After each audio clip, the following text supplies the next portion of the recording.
Hi, I'm Steve. Welcome to potteryonthewheel.com. Today we're going to talk about good clay and what is involved with good clay. It's essential when making pottery to start with good clay. And the basics, most people are going to be working with clay that they've purchased from a store, a clay supply store. That's how I do it. You can definitely make your own clay or mix your own clay, but that's for a more advanced discussion. So the nice thing about commercially prepared clay is that it's ready to go. They mix it, they wedge it, they take all the air bubbles and impurities, and it's in a nice smooth form ready to go for you. They keep it sealed in a nice plastic bag, and you can just, well, this is a pre-cut piece, but you can just cut a piece off. I generally will fold the bag down like that. Use a nice clay wire. And you can just slice off as much as you like.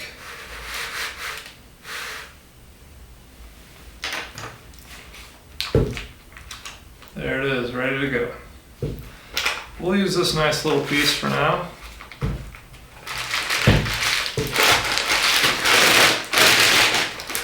Make sure you wrap your clay up tight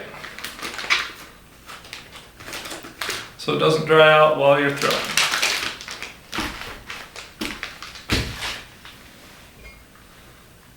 So for this piece, couple of techniques you can use if you're recycling clay that you've already tried to throw with would be wedging. And there are two main techniques to wedging. The first one is simply just pounding the clay to mix it and get any air bubbles out of it. You just do that by throwing it. I'm using this on the wheel head just because I'm sitting here, but it's nice to use a table with a piece of canvas on it so the clay doesn't stick to it. See how I'm rotating the clay?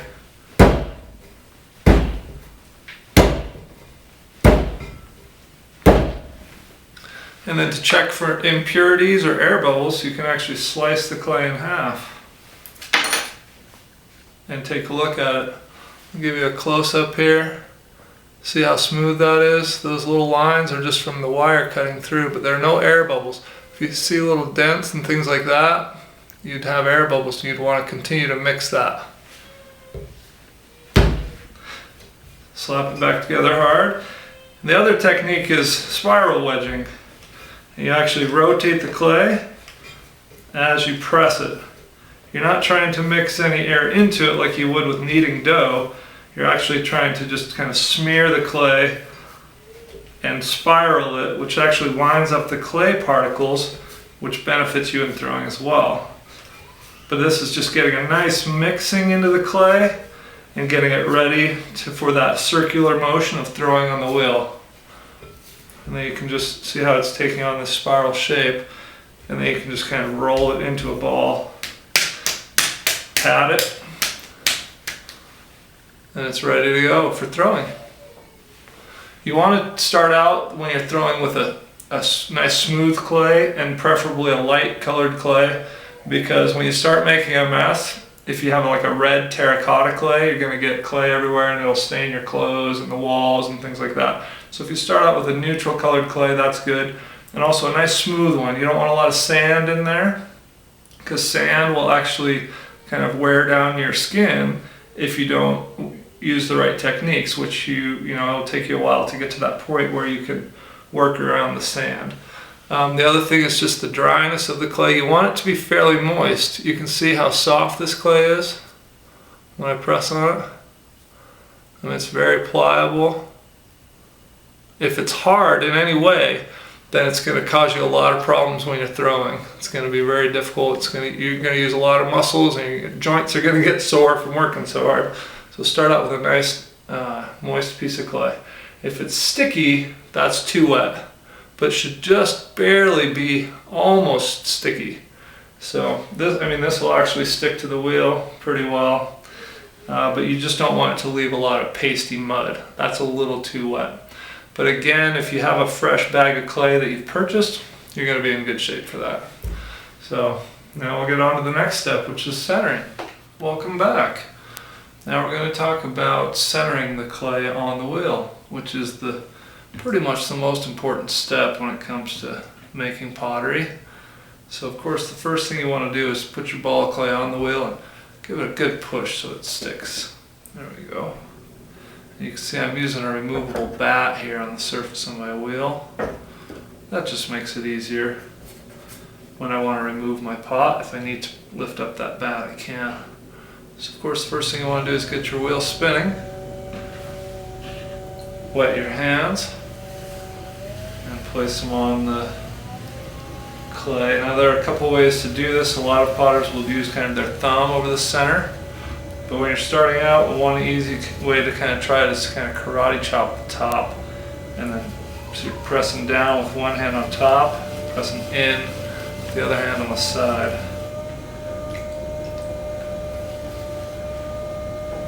And the key here is just bracing your elbows. I'll kind of push my elbow down into my hip here, and then this other elbow back here is going to be into the other hip there. And I'm bracing my hands together like this.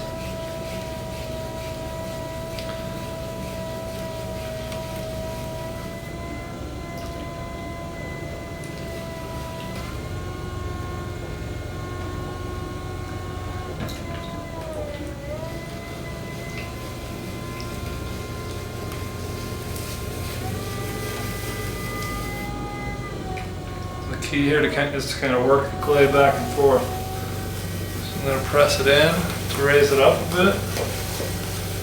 And I'm going to press it down, push it back out.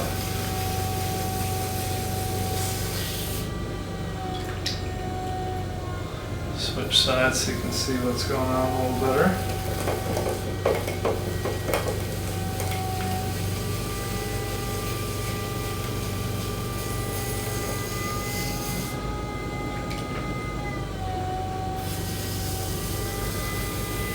Key here though is to keep the clay moist and use plenty of pressure, nice even pressure, and brace your arms on your body. Use your body weight rather than the strength of your muscles.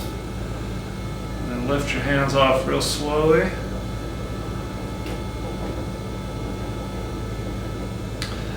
And it's centered. You can see it's centered. Good way to test is just to hold a finger steady next to it. If you feel the clay going burnt, then you know that it's off-centered. Then we'll move on. Now, of course, this on your first few tries is probably going to take a little longer than that, but the key is just patience and focusing on that body posture and bracing your fingers together, your hands together so that they kind of support each other, and then working the clay back and forth like that, and then eventually just evening the pressure with both hands, and then slowly coming off like that. Alright, that's centering. Next we'll move on to creating a hole in the center. So this step involves creating a hole in the center of the pot, and then, well, it's actually two steps kind of combined, and then opening the center of the pot up.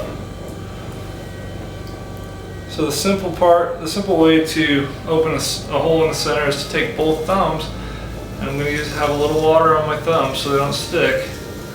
And then just very gently and gradually press in.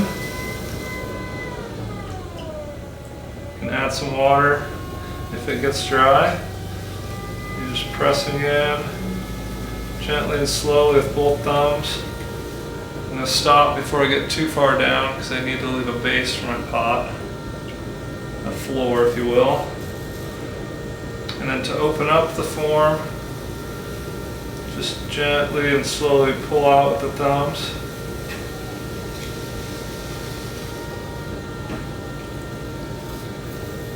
Add a little water as you go, because again the pressure will pull all the moisture out of it and it'll start to stick.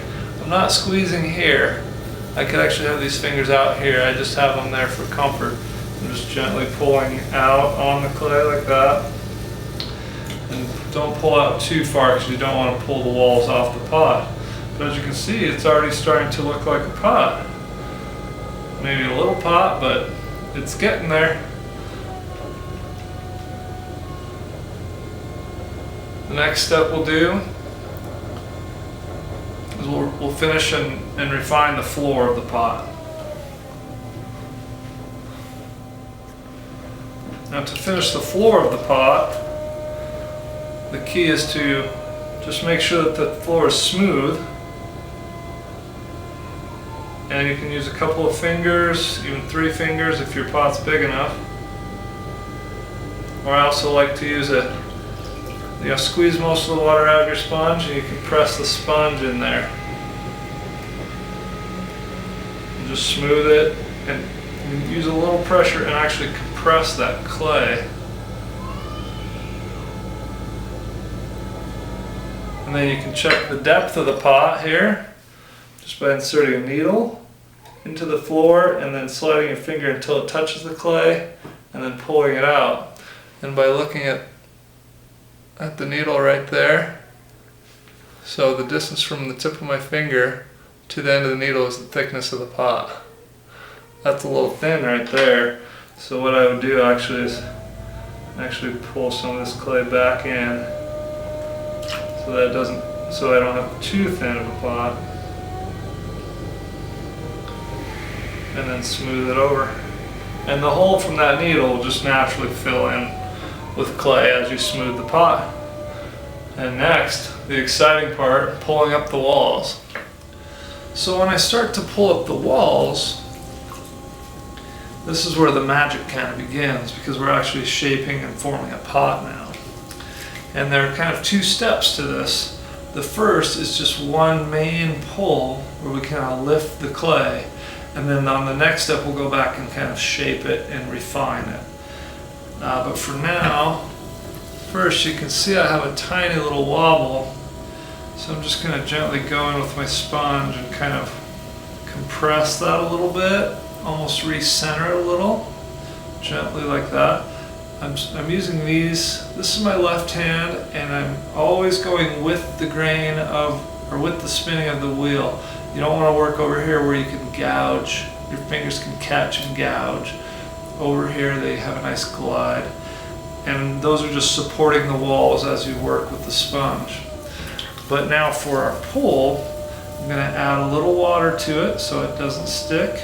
You can kind of use the sponge, see how I use it kind of like a dropper.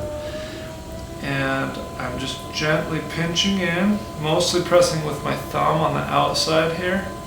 And you can see the clay start to move in and slowly rise up. And you may need to gently release the clay and add a little water, particularly on the inside. It tends to dry out on me. And then just continue pulling up, slowly and gently. Again, mostly with the outside. See how it's almost pushing it in to kind of create a cone. Because the spinning of the wheel is always wanting to pull it out. It's always wanting to kind of flop it open into a plate.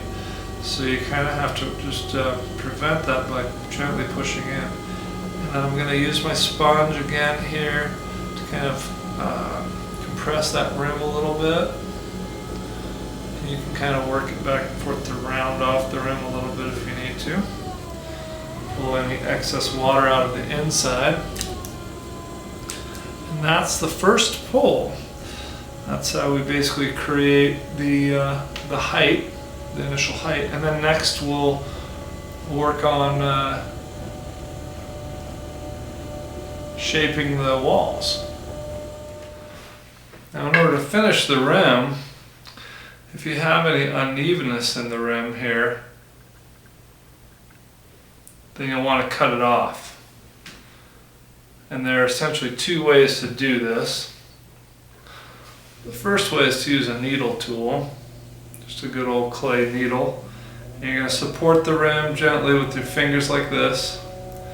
And then the needle will just go in just below the surface, or just below the top of the rim, Just enough so you can get a nice even cut all the way around.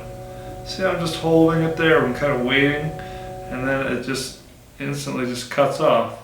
You can remove that, use your sponge and your fingers for support, and just gently re-smooth your rim. Round it off a little bit with the sponge like that. You can wrap a finger over the rim gently like this to round it off.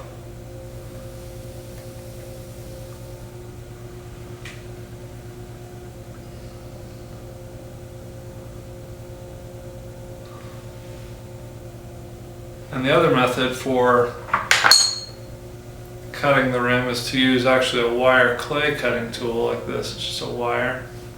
And you're going to wrap it really tightly around your fingers so you're just holding on to about this much clay, or this much wire. And then you're going to hold it over the rim. And if this is a clock face, it would be at like 4 o'clock, 12 o'clock being straight across from you. You're going to hold it just to your right side, and then you're going to spin the wheel very slowly, and then just drop the wire down over the rim, and then just hold it steadily about a 1/4 inch below the rim, and then you can stop the wheel and just lift that right off.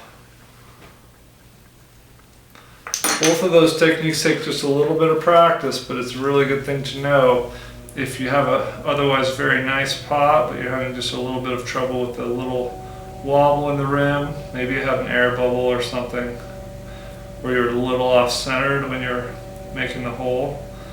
That way you can just finish it up really nicely and smooth it off like that.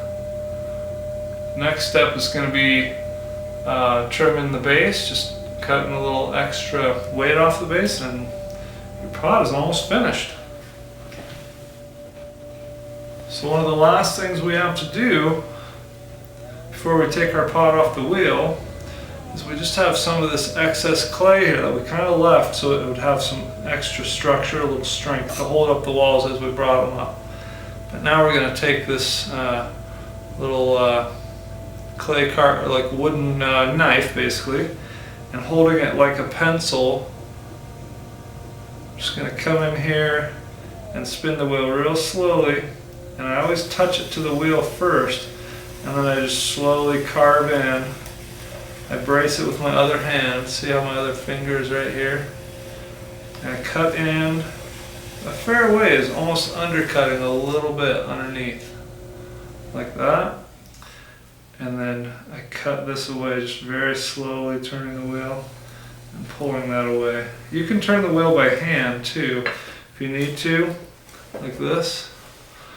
If you feel uncomfortable with that rapid spinning motion, you feel like you have a little bit more control that way. And then you're gonna kind of use a wet finger, or you can use a sponge to just smooth that piece up right there. Take any excess water off the surface of it.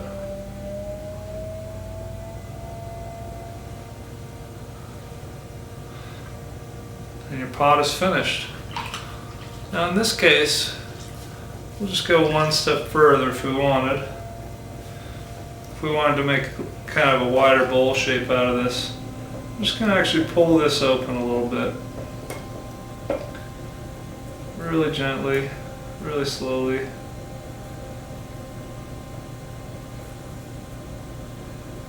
And a nice shape that I like. See how I'm supporting the wheel from the outside? And that's it. That just gives us a nice little cereal bowl. And always keep in mind your pottery will shrink, depending on your clay. It'll shrink anywhere between 5 and 10%. So this is going to be a really small bowl, but it could be like for salsa or something like that. And the last thing you do is take your clay wire again, spin the wheel nice and slow, and again, grabbing over the wire like this, and then stretching till your fingers hit the wood, and then just wrap 2 fingers like this. Hold it tightly with your thumbs. hold it flat against the wheel and then slowly slice through. Once it's free, you want to stop the wheel and make sure you get that wire out from underneath the wheel first before you let go of the wire. That's important. Now your pot is free. You can either leave it on the bat like this and just set it aside to dry, or if you need to keep it moist for some other purpose, like you're going to decorate the surface, do stamping or something, you can wrap it in plastic. It's usually a good idea to let it dry for about 20 to 30 minutes so that it's not completely wet. Because you'll notice this is very soft. Actually, if I go on this wall, you can see it. See how flexible that is? But then if your pot is small enough and sturdy enough, you can actually just lift it off like that. Although you'll see with this, it caused some distortion. So this may be a little bit big for that. Although if you're really gentle, you can always kind of straighten it back out and smooth out your rim.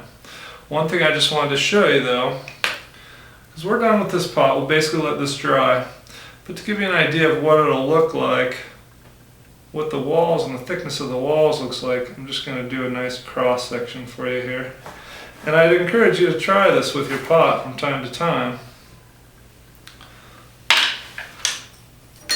Because this way you can kind of test yourself, see where your skills are, see how your thickness of your walls is doing. But if we can get a close up here, there you can see kind of a nice profile of the wall. See how it's a little, oops, I'm looking at the wrong side. Here.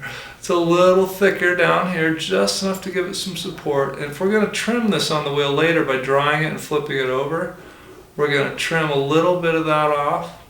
And then you have a nice even thickness all the way up through the walls, and then just a slightly heavier rim. You can go even a little heavier sometimes on the rim. And then when you get even better at throwing pottery, you can even thin some of this, depending on the pot that you're doing. But that's how it's done. And I encourage you just to keep practicing, and happy potting.